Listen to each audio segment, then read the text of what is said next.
A new generation for one of the SUV bestsellers. This is the all-new Toyota RAV4. Over 15 million sales since 1993 with different generations, and now is the very new one. And what's new? How good is it? Exterior, interior, technology. We're going to tell you all about it here with Thomas Nautigefühl in 4K, full screen, full length. Let's go. This is here also the GR Sport. We're soon also going to show you the normal look, but this one here, the more sporty, cooler looking RAV4 GR Sport, for example. And here you have the badge, you have this honeycomb front grille with the shiny black cladding and so on. Then also the Toyota logo here in the front is blacked out. This is a very, very strong look, a stronger stance here in this new generation, new headlamp design as well. And especially here in the cool contrast with the striking red color here, and soon going to show you different colors. The GR Sport also has 20mm wider track and also a sportier suspension setup. So in the front you have performance dampers, but also a distinctive rear axle then for the GR Sport, and the whole suspension setup is a little bit stiffer. Here 20-inch wheels in black. This is also standard for the GR Sport, looks pretty massive, and we're soon going to drive this one for you as well, and then can tell you more about the comfort and so on. And you get hybrid drivetrain or plug-in hybrid, soon more deals to that. This is the plug-in hybrid, so you have the charging flap here in the front already, and news is that here 11 kilowatt AC. That's good, so quicker in the AC charging, and also 50 kilowatt DC charging that you can charge it 10 to 80% in 30 minutes. So that's another improvement for the plug-in hybrid. Now with a 23 kilowatt hour gross battery. Net figures, they don't reveal it usually, don't like it that much. We have to see them, and maybe we can charge it later on, we can find it out for you. Soon also more about the hybrid engine and so on when we go to the front. Let's finish the rear here in the contrast roof scheme. Of course, you can also get versions with uni body color. And you can see here that in the GR Sport we have the wheel arches, this trapeze style, but also painted then in the high gloss black. And the rear really upright. When more and more SUVs go in a more coupe style, this one remains really upright for a lot of space in the boot. Soon also going to show that to you. And then the modern tail lamp signature, you can see it right here. Turning indicators are just here at the side, and really massive this black contrast here in the lower part. This is here again the plug-in hybrid model. That's where here also PHEV badge and the GR Sport badge for this very version. And you will get front-wheel drive or all-wheel drive versions, both for the hybrid and the plug-in hybrid. And the total length stays the same, 4,60 m or 181 inches. And a quick look at the normal new RAV4 without the GR Sport. You can see here you also have a different front grille, but it has some honeycomb design somewhat, but more close and more body color is being used here in this dark blue, which looks a little bit matte-ish, but it's not a real matte-ish color. And then you can see here the wheel arches. They are not high gloss black, but more matte in the styling, but they are not super rugged, so they feel kind of soft. You can also maybe hear that when you feel over them. It's also very interesting. Then of course different wheels here. I think they look pretty cool here in this bright design. These are also 20-inch wheels. And if you want more riding comfort, you can of course also get smaller wheels. And what you can also see here, this one does not have the contrasting roof. So here body color roof, but then here this black insert, this kind of splits it visually there. And in the rear also this like really big area here, but then we don't have a black contrast here, but more a silver contrast. So you have a little bit different styling. Tail lamps are of course again the same, but here for example the Toyota logo is also blacked out. This is the key fob. Yeah, that's pretty much standard, nothing really new. Door closing sounds. Yeah, nothing special honestly. We know that Toyota and also Mazda and so on, they have never really paid much attention to the door closing sounds. Then inside of the doors, here there's somewhat structured, but rather hard still, then softer here with the leatherette insert, also here for the elbow, but it could still be softer for the elbow. Basic materials in the lower part as well. Then the GR Sport entry badge, and also here for the floor mats. Soon going to show you the base interior, but here once again the GR Sport steering wheel with the logo and red contrast stitches on the inside. Real buttons still at the steering wheel, like the volume control. Right side then controls for the cruise control. Don't wonder, the instruments, they will be new, 12.3-inch instruments, 13-inch infotainment. This is at the moment here not a real screen because it's a hand-built car. The screen was not ready yet. So don't wonder about this one here, but this is how it's going to look from the dimensions. And then here the seats, these are the GR Sport seats, obviously with microfiber on the inside, leatherette on the outside. And they look pretty cool. Let's see if they're also comfy. Electric control for them. Let's get inside, and yeah, actually also works nicely for tall adults. Upright, good seating position, typical SUV style. And then here headroom. This is close actually with 189, 6'2", so not too much headroom left here, but it's okay. And then here you have this manual shade for this small glass roof. It does really open, and then you can just manual open and close it. And yeah, I'm actually also fine with these manual openings and closing. And here steering wheel feels really nice, up and down, in and out. What's important here with the interior is that what you cannot see here yet, but it will have a completely new software architecture behind. And this is also enabling an upgrade of all the kinds of assistance systems. And the rest of the cockpit here, you have some open space right here to put things, for example. Then in this case here, in GR Sport, leatherette covering, feels nice. Then the glove box here opens smoothly, nicely dampened. And very visible here, the drive mode selector for trail and snow and normal. These feel also quite good here when you touch them. On the right side then, general drive mode selector, and also switching between the EV modes, for example. 15-watt USB-C charging on both sides. And then here, for example, hill descent control, so everything set for rugged off-road driving. Cubby hole here. On the top part, there's an inductive charging pad on the left.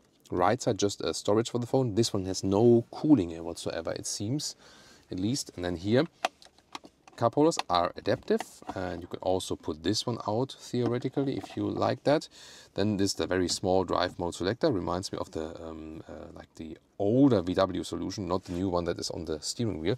And then here could be a little bit softer for your elbow. This is like this split where you can open it to both sides here. One more USB-C charger down there and 12-volt power supply, and you can open it as well here to the driver's side. So this is both possible actually. So yeah, why not? And you can see normal switch key here, also the steering wheel, and also shifting pedals. And then this is the 13-inch infotainment screen. As I said, this is not a live screen yet, but these ones will be the buttons. So you still have like warmer and colder buttons at the screen. Nice to have it. Also a manual volume jog, so blending a little bit of analog and digital world.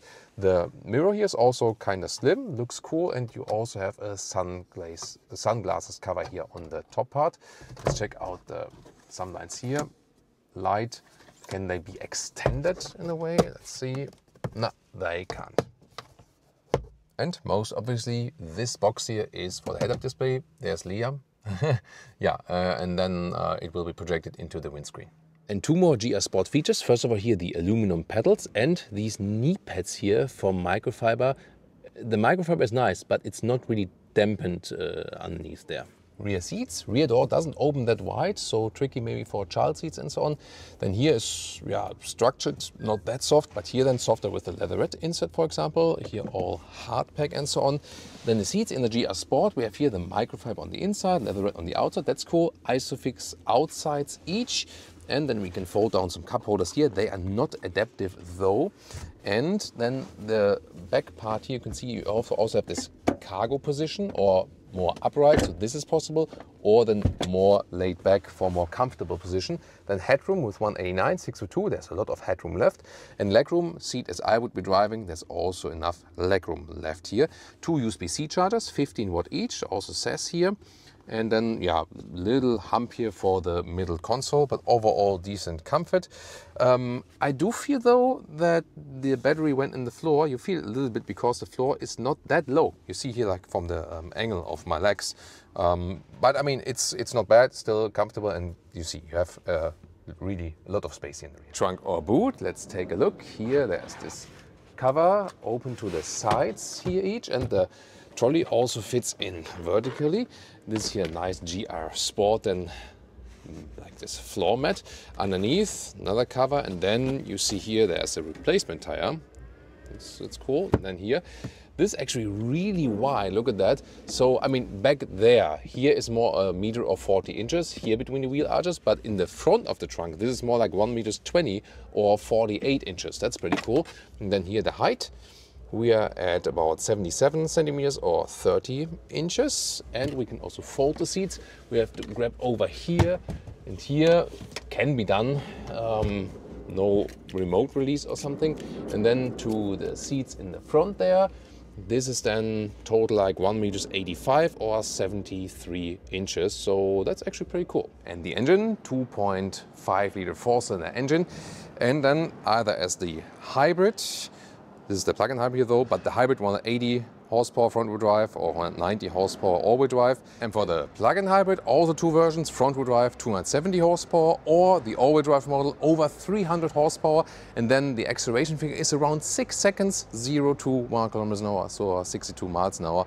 So this is a very performant version then indeed, and looking forward to drive it. And very important also for the plug-in hybrid that the battery went in the center of the vehicle, in the lower part, like with an electric vehicle. And that improves the driving, center of gravity is really lower. So really looking forward to drive this one, especially as the new plug-in hybrid with all these improvements, 30% larger battery and so on. Quick look at the non-GR Sport interior. So the ceiling is pretty cool. It's bright here. I like that. You can see the panoramic roof. And this goes really wide. There's a shade available and you can actually still really open that. The car is not properly powered here at the moment though. About the seating materials, I'm not exactly sure at the day of the shooting. We have to talk about that at a later stage. But definitely what was cool with the GR Sport, that you have the microfiber interior there. And here another color for you, and probably we have found our favorite color combination for today. I think Leah also agrees. Oh, does she? Yeah, she nods.